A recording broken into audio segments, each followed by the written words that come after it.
Good afternoon, everyone. I am Alexis Joshua D. Honrejas. I am the presenter of this narrative review titled Instructional Innovation and Supplementary Materials, a narrative review of global and local pedagogies. Let's touch here the executive summary of the study. This narrative review evaluates the impact of innovative pedagogies, project-based, inquiry-based, and simulation-based learning on students' outcomes. It highlights the pivotal role of supplementary instructional materials like Project Ito class in localized environments.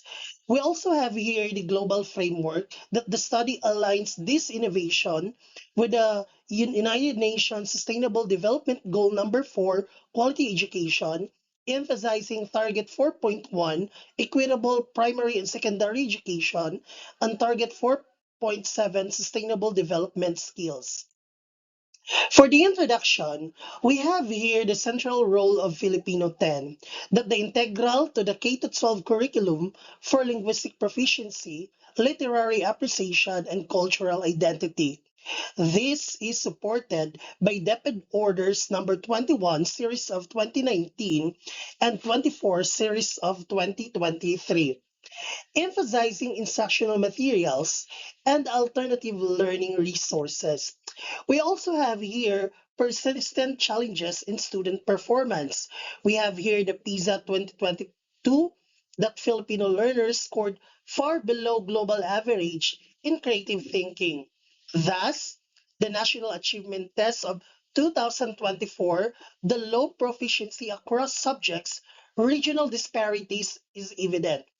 In Butuan City, the grade 10 got consistently low of 51 to 52%, showing recurring achievement gaps. Scholarly evidence is also identified on instructional materials. Philippine studies like SIM often generic misalign with most essential learning competencies, limiting its effectiveness. We also have international research validated contextualized instructional materials improve achievement when embedded in teacher support and quality assurance systems. Alignment with global goals contributes to SDG 4 and related SDG 5, 9, 10, and 17 that promotes inclusive, equitable, and sustainable educational practices.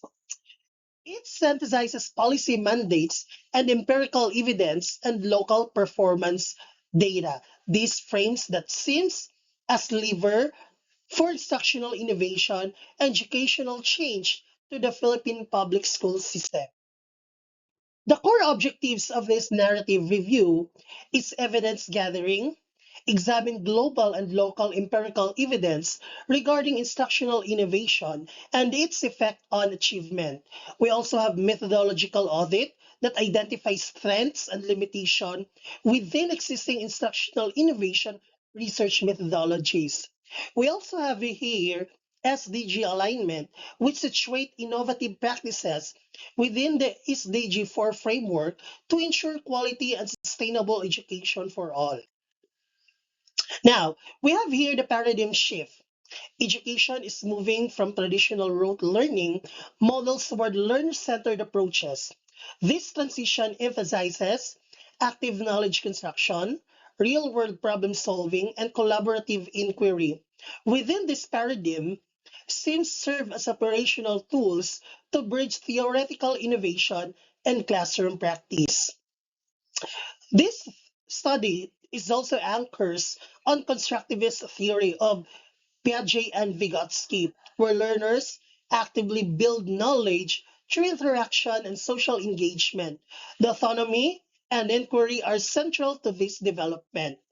We also have here cognitive load theory of Sweller 1988, optimizing the balance between intrinsic, extraneous, and germane cognitive to maximize comprehension and retention.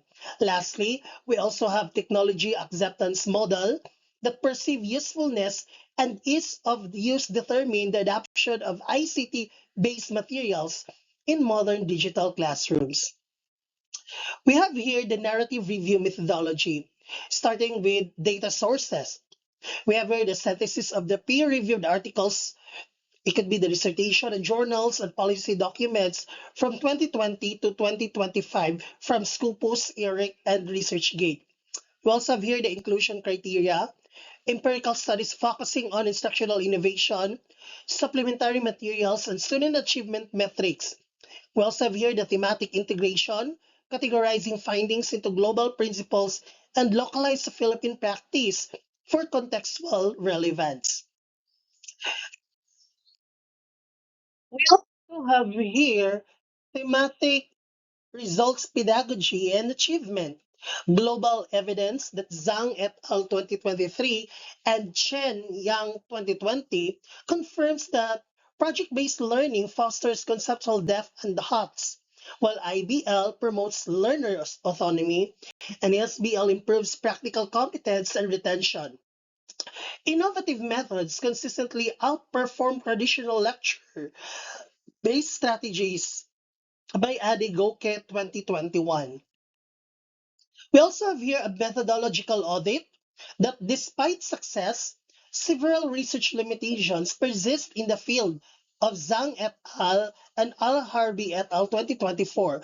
We have experimental bias. We also have short duration studies.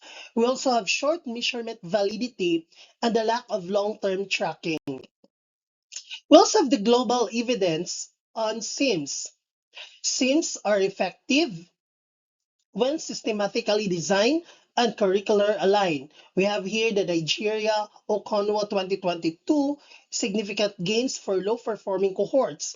We also have study in Kenya, Mwangi 2021 that improves learners engagement.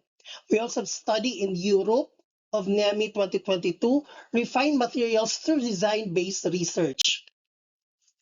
We have here the key innovation modalities using project-based learning, that the real-world projects requiring collaboration and synthesis of knowledge. We also have the inquiry-based learning.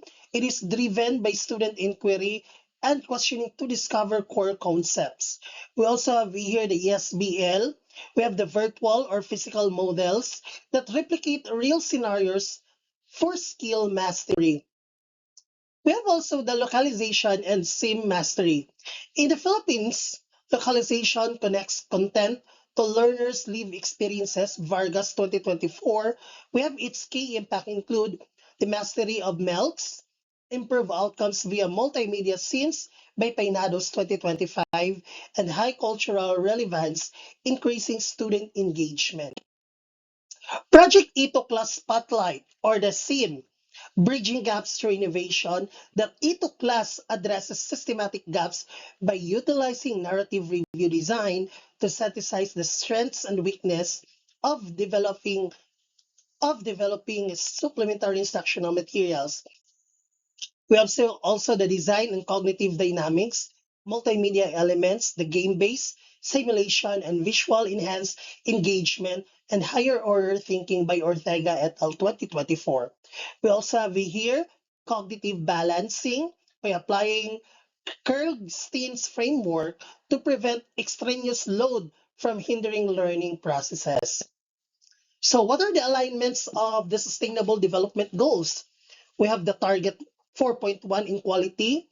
We also have competency-based pedagogy in the instructional innovation action.